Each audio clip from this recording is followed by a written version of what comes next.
నమస్తే డాక్టర్ సాబ్. నమస్తే. నమస్తే డాక్టర్ సాబ్ 10 రోజులే మా దగ్గరలో పెళ్లి ఉండే. ఊరంతా ఏం కాదు, 2-3 రోజులు అక్కడనే ఉన్నా. దగ్గరలో పెళ్లి ఉండే అక్కడనే ఉన్నా. ఏమైందే మరి? కాళ్ళు వస్తున్నాయి. ఎన్ని రోజులా? 10 రోజులే. అవునా? నా పానం తిప్పినట్టు అవుతుందా? ఎన్ని రోజులా? ఏమైనా టెన్షన్ పెట్టుకున్నావా? బీపీ కొద్దిగా అంత ఎక్కువ ఉంది కదమ్మా. బీపీ గోళీలు వాడుతున్నావా నువ్వు? వాడుతున్నావా? కొన్ని మందులు రాసిస్తా, తీసుకొని వాడు. అమ్మ దగ్గరలో మెడికల్ షాప్ ఉంది కదా, అలా తీసుకో. ఒక 5 రోజుల మందులు వాడు. తగ్గకపోతే మళ్ళీ ఫోన్ చేయి. నేను నంబర్ ఇచ్చిన ఇక్కడ కింద, నా నంబర్ ఉన్నది. తగ్గకపోతే ఫోన్ చేయి. నమస్తే. నమస్తే. ఆరోగ్యం బాగాలేదు. ఎప్పటి నుండి? అవునా? బాగా ఇబ్బంది ఉందా? వస్తున్నప్పా.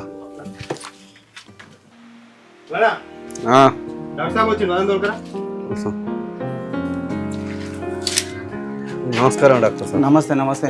మళ్ళీ బాగున్నావా?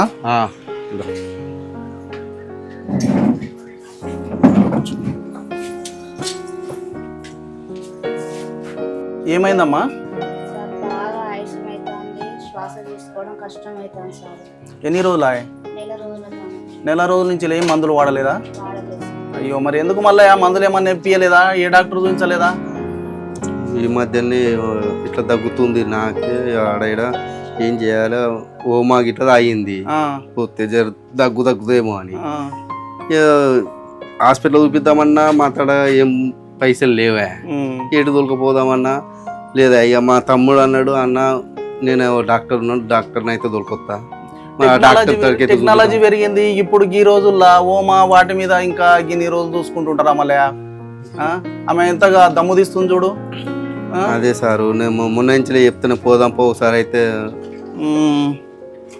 మన ఊళ్ళో ఉన్న డాక్టర్ ఉన్నాడు కదా, ఆయన తోటన్నా చూసి చెప్తామన్నా అని చెప్పాను. ఎందుకు పోతుంది మళ్ళీ ఇట్లా చేయి పట్టుకుందా? ఇటు ఇట్రా, దీని మీద పెట్టు. పట్టుకో, దీన్ని పట్టుకో.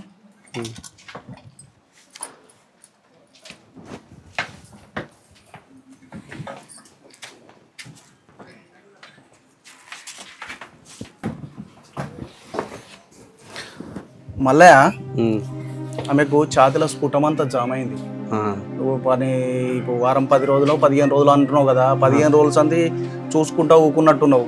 ఏ మందులు వాడకపోయేసరికి ఏమైందంటే స్ఫుటం మొత్తం జామ్ అయింది. ఆమెకు ఊపిరి తీయడానికి కూడా ఇబ్బందిగా ఉన్నది. పెద్ద దవాఖానకు తీసుకుపోవాలి మళ్ళీ. సారు మా దగ్గర పైసలు ఇక్కడే సారు. మేము కూలి నాలో వేసుకుంటున్నాం. మా బుక్కడంతా గడుపుతుంది సారు. నరేష్, వదినకు బాగా స్ఫుటం జామ్ అయింది. ఏ అప్పో వేసైనా ఖచ్చితంగా తీసుకుపోవాలి. లేకపోతే ప్రాణం కాపాడుకోవాలంటే తీసుకుపోవాలి. ఏమన్నా అప్పో చేసి తీసుకుపోవు. ప్రాణం బాగాలేదంటే ఎవరైనా ఇస్తారు. ఖచ్చితంగా తీసుకుపోవాలి నరేష్. నేను చిట్టి రాసిస్తా. పెద్ద దవాఖాన ఆమెకి కండిషన్ ఏ విధంగా ఉన్నదని చిట్టి రాసిస్తా. ఆ సార్ పోగానే పడతాడు.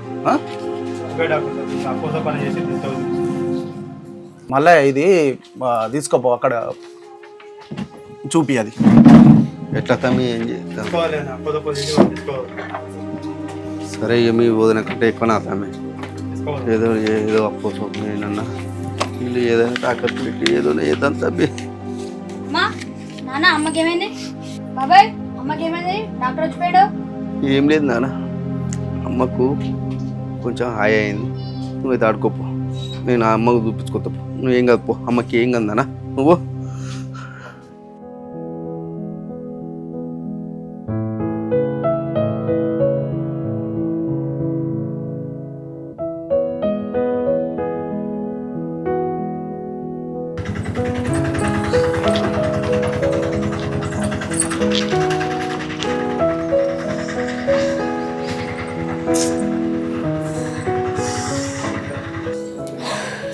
చెప్తే ఇన్నా పెద్ద హాస్పిటల్ పోదాము, చూపించుకో అని ఎన్నోసార్లు చెప్తే వినకపోతివి. గేమ్ దాకా తెత్తివి.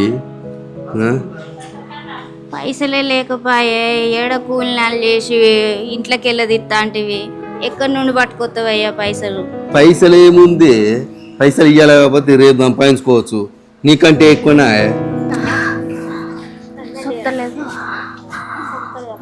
మొత్తలేదు.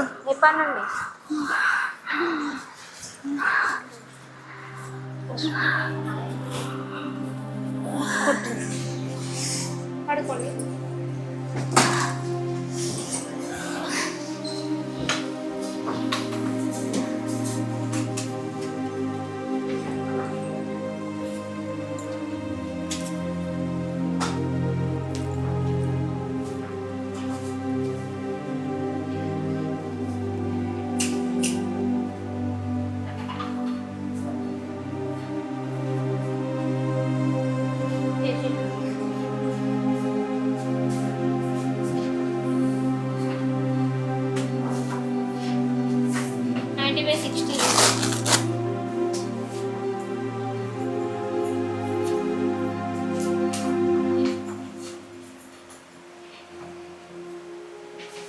ఏమైతుంది?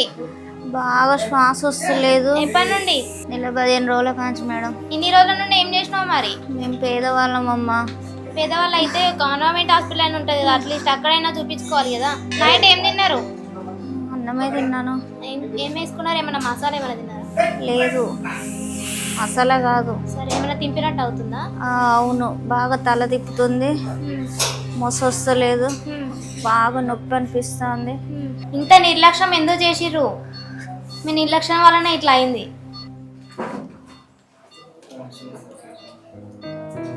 ఎప్పటి నుంచి మీ ప్రాబ్లం? నెల 15 రోజుల నుండి ఉంది సార్. ఫీవర్ ఎంత వస్తుందా? ఇంకేమన్నా వస్తుందా? బాగా ఆయాసం వస్తుంది సార్, బాగా నొప్పి అనిపిస్తుంది. ఇబ్బంది ఏమన్నా అనిపిస్తుంది ఇంకా? అవును, లేదా? అంత కాలు ఆయాసం ఏమన్నా వస్తుందా? ఆయాసం బాగుంది, అప్పుడప్పుడు దమ్ము వస్తుంది, బాగా కాలు చేతులు గుంజుతానే సార్. గట్టిగా గాలి పీల్చుకున్నట్లే?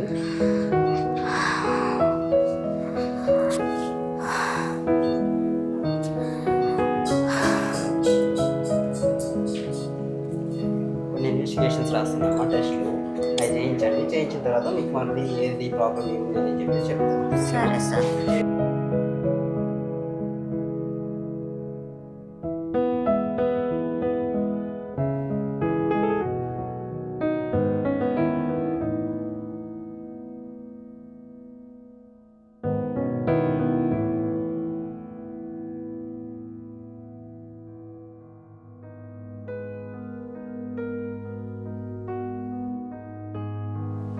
ఏమైందమ్మా? బాగా ఆయాసం అవుతాను సార్. ఎన్ని రోజులు అవుతుంది? నెల 15 రోజులు సార్. దమ్ము వస్తుందా? అవును సార్. చుంటలు వస్తుందా? ఛాతీలో వస్తుందా? అవును సార్, నొప్పి ఉంది.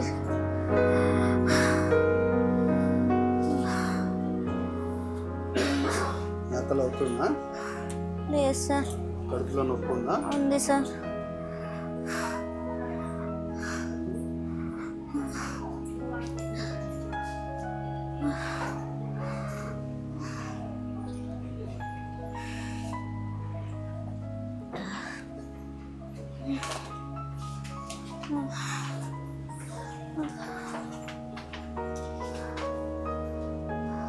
మీ వాళ్ళు ఎవరున్నారమ్మా?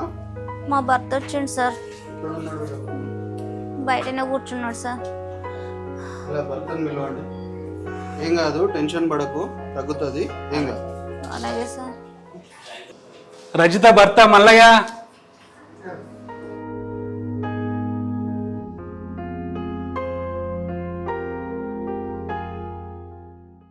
రజిత భర్త మీరేనా? అవును సార్. ఎన్ని రోజుల నుండి ఉంది ఈ ప్రాబ్లం మీకు? చాలా రోజుల నుంచి ఉంది సార్. వ్యాధి చాలా ముదిరింది. వ్యాధి ఆమెకు లోపల 2 లంగ్స్ ఖరాబ్ అయినాయి, కిడ్నీలు ఖరాబ్ అయినాయి, కడుపులో వాటర్ వచ్చింది, దానివల్ల ఊపిరితిత్తులలో వాటర్ వచ్చింది. ప్లూరల్ ఎఫ్యూషన్ అనే వ్యాధి అంటారు. దానివల్ల లంగ్స్, దానిపైన ఉన్న హార్ట్ మీద కూడా ప్రభావం పడింది. చాలా కష్టంగా ఉంది పరిస్థితి. మరి ఇన్ని రోజుల నుండి ఎక్కడ చూపించారు మీరు? సార్ మేము పేదవాళ్ళం సార్, ఏదో కూలి నాలా చేసుకొని బతకటోళ్ళము. ఏదో ఏమన్నా ఆమెకు తగ్గిన బాధ వచ్చినా కానీ ఏదో ఆర్ఎంపీ డాక్టర్ వాళ్ళ ఎవరికైనా చూపించే వాళ్ళము. కానీ మీరు కొంచెం ముందు వచ్చినా కానీ మేము ఏమన్నా ప్రయత్నం చేసేవాళ్ళం.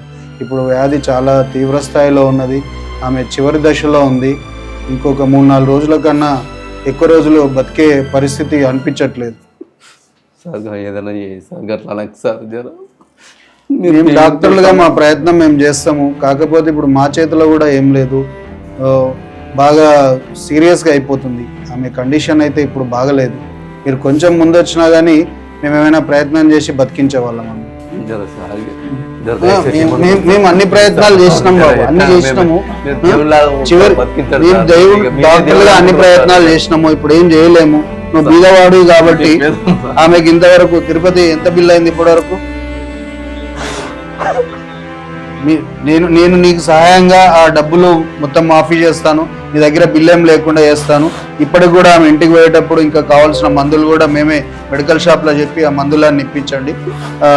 ఇంకా ఇక్కడ కాకుండా వేరే ఏ దవాఖాన పోయినా కానీ ఇలాగే ఉంటుంది పరిస్థితి. కొంచెం ముందు వచ్చి ఉంటే ఏమైనా చేసేవాళ్ళము. ఎంతమంది పిల్లలు మళ్ళీ కనీసం ఇంటికి తీసుకెళ్తే ఈ ఉన్నన్ని రోజులన్నా ఆ కొడుకుతోటి కొంచెం ఆనందంగా ఆ కొడుకుని చూసుకున్నట్టన్నా అవుతుంది. ఏం చేయలేము, ఏం చేయలేని పరిస్థితి ఉంది. తిరుపతి మందులు అవి ఇప్పించి మెడికల్ షాప్లో కూడా బిల్లు ఏం తీసుకోకుండా పంపించండి.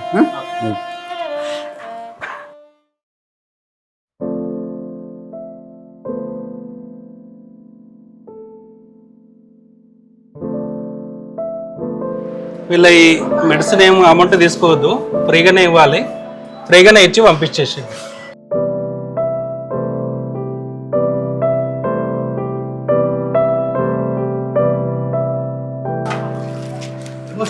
మందులు తీసుకుని బాధపడకు మీ సార్ దేవుడు సార్. బాధపడకు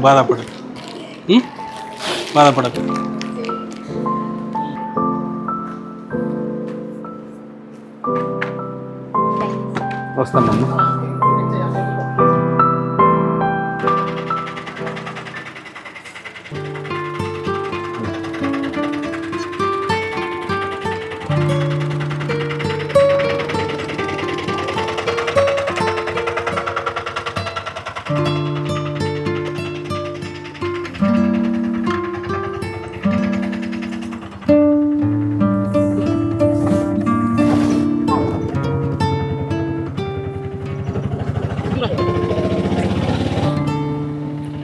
రైతా ఏమనిపిస్తుంది?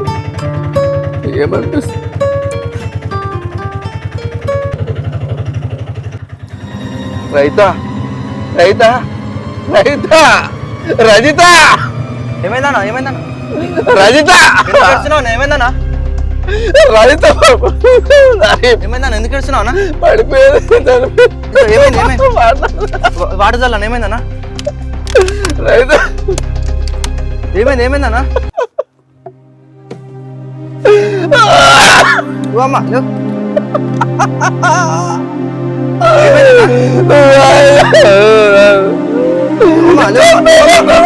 అమ్మా ఒకసారి అన్న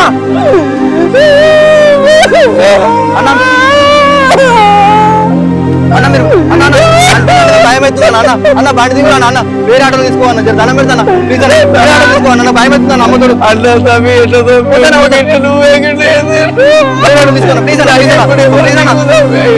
పిల్లలు ఏమైనా అయితే అన్న భయం అవుతుందన్న. దిగన్న ప్లీజ్ అన్న, దిగురన్న, వేరే ఆంబులెన్స్ దండం పెడతాను వద్దన్న ప్లీజ్ అన్న. నీ కిరాయి పైసలు ఇచ్చేస్తాను ప్లీజ్ అన్న. జర పోనా దిగురన్న, వేరే ఆటోలో పోరన్నా. ఆంబులెన్స్ లో తీసుకోవాలన్నా జర ప్లీజ్. నాకు పిల్లలు ఉన్నా జర భయం అవుతుందన్న, నాకు దిగురన్న. జర దించనా అబ్బా, జర తీసుకోవాలి అద్దన్న ప్లీజ్ అన్న వద్దు, నా భయం అవుతుందన్న. జర నా పిల్లలు ఉన్నారన్న, నా భయం అవుతుందన్న. ఏమైనా అయితే మళ్ళీ నాకు ఇబ్బంది అవుతుంది ప్లీజ్ అన్న. వేరే ఆంబులెన్స్ ప్లీజ్, నీకు దండం పెడతాను. నీకు 20 పైసలు నీకు ఇస్తా వద్దన్న ప్లీజ్. జర దండం పెడతా తీసుకోవన్నా. జర వేరే ఆటో తీసుకోతే ఆంబులెన్స్ తీసుకో జర ప్లీజ్. దిగురన్న మీరు దిగురన్న, ఫస్ట్ దిగురి. మీ దండం పెడతాను దిగురన్న.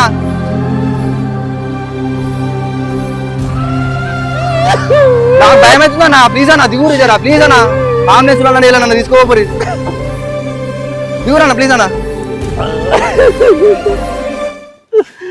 దిగురన్న, దిగుతాను నేను.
ఏవలే ఏందే రోడ్ మీద పెట్టినావు నవీన్?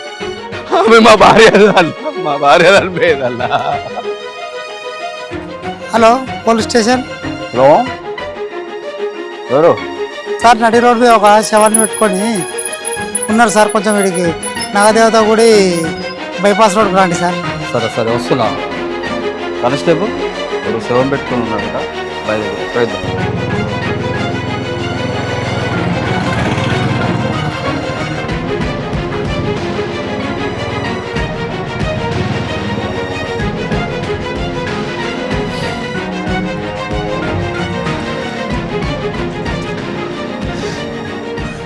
ఎవరా బాబు నాకు ఫోన్ చేసింది? నేనే సార్. ఎవరేమే? మా భార్య సార్. ప్రాణం బాగాలేకపోతే దవాఖాన తీసుకుపోయినా. డాక్టరు ఈమె చాలా రోజులు బతకదని చెప్పినారు. అంటోళ్ళది రాక మొత్తుండగా దారిలో చనిపోయింది సార్. ఎంత దూరంకి వెళ్ళి తీసుకొస్తున్నావు? చాలా 20 కిలోమీటర్ నుంచి తీసుకొస్తున్నా. ఇంకా 20 కిలోమీటర్ పోవాలి, మళ్ళీ అలా పోవాలి. అటు ఆయన ఎంత మంది మాడినా కానీ తీసుకుపోలేదు సార్. ఆయన మా గుంజి బయటకి వేసిపోయాడు. తుమ్మంటి వచ్చిన వాళ్ళని ఎవరిని అడిగినా ఆపినా కానీ అవుతలేరు, ఆగుమన్నా అవుతలేరు, రమ్మన్నారు అవుతలేరు సార్. జర సాయపడు అన్నారు, ఎవరి దగ్గరికి వస్తలేదు. సరే సరే, నీకు ఇంత మానవత్వం లేకుండా ఏమే కానిస్టేబుల్ ఇట్లున్నారేందే ప్రజలు? అంబులెన్స్ ఫోన్ చేయి. బాధపడకు తీసుకో, అంబులెన్స్ ఫోన్ చేయాలి. Hello ambulance.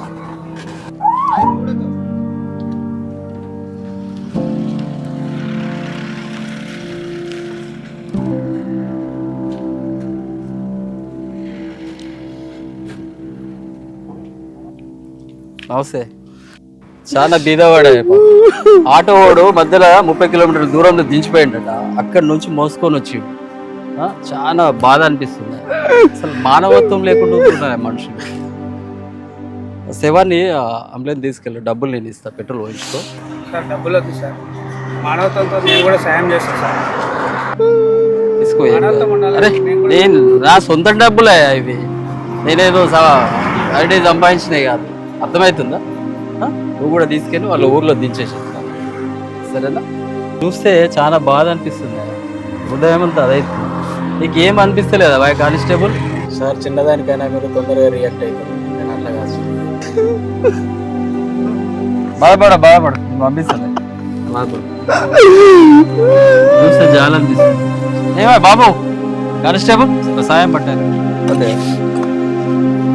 పట్టుకో.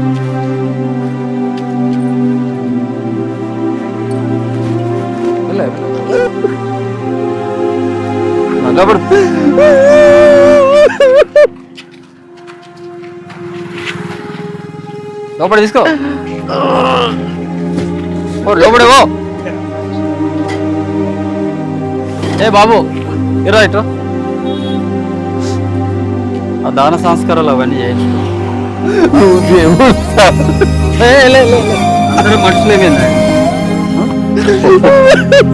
సరే తీసుకెళ్ళా, అవేమో కార్యక్రమం.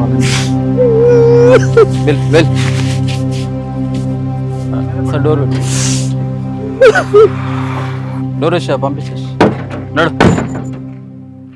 జాగ్రత్త తీసుకోబా. రా కానిస్టేబుల్.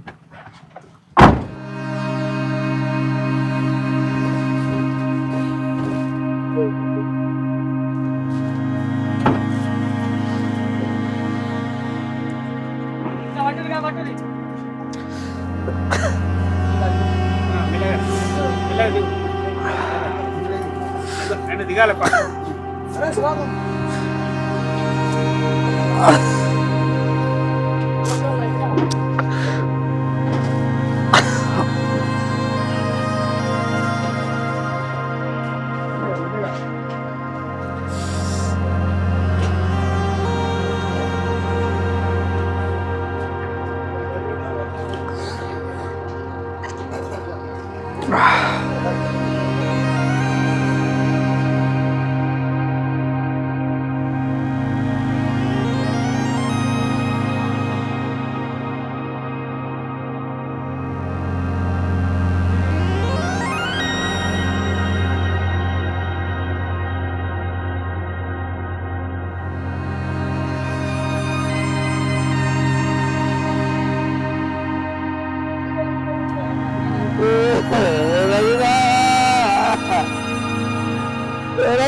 అమ్మకేమైంది?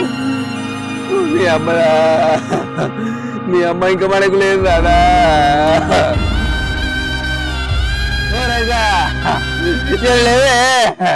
కొడుకొచ్చిండే బండి అడుగుతుండే వాళ్ళు నన్ను అడుగుతాడు ఏ కావాలని చెప్పాలి రైతా రైతా లేవే రైతా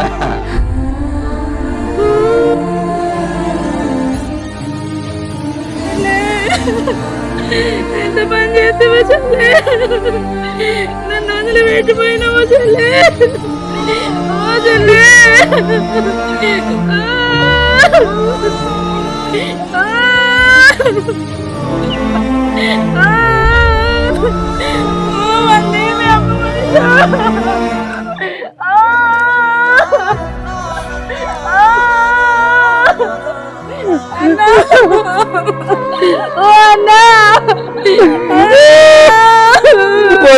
చెల్లే మనని వదిలిపెట్టి వెళ్ళిపోయింది చెల్లే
రైతమ్మను ఈరోజు చనిపోయింది. మీ నిర్లక్ష్యమే గీడి దాకా వచ్చింది. ఆమె 10-15 రోజుల నుంచి వెళ్ళి ఇంటి దగ్గర ఆమెకు శ్వాస ఇబ్బంది ఉంటే డాక్టర్ దగ్గరకు పోలేదు. కనీసం నేను ఆర్ఎంపీ డాక్టర్ని రెగ్యులర్గా వస్తూనే ఉన్నా మీ దగ్గరికి, నాకన్నా చూపించుకోలేదు వాళ్ళు. ఈ నిర్లక్ష్యం ధోరణితో ఇందాక వచ్చింది. ఏ చిన్న సమస్య వచ్చినా, కాళ్ళు నొచ్చినా, కడుపు నొచ్చినా, సమస్య చిన్న సమస్య అయినా ఒక చిన్న డాక్టర్ నేను రెగ్యులర్గా వస్తున్నా కదా, చిన్న డాక్టర్కి ఇది సమస్య ఉన్నదంటే నా పరిధిలో ఉంటే నేను చేస్తా, నా పరిధిలో లేకపోతే పెద్ద దవాఖానకైనా పంపిస్తా కదా. మీరు ఏదైనా అశ్రద్ధ చేయకుండా చిన్న సమస్య వచ్చినా డాక్టర్ గారిని సంప్రదించి మీ రోగానికి పరిష్కారం చూసుకోండి.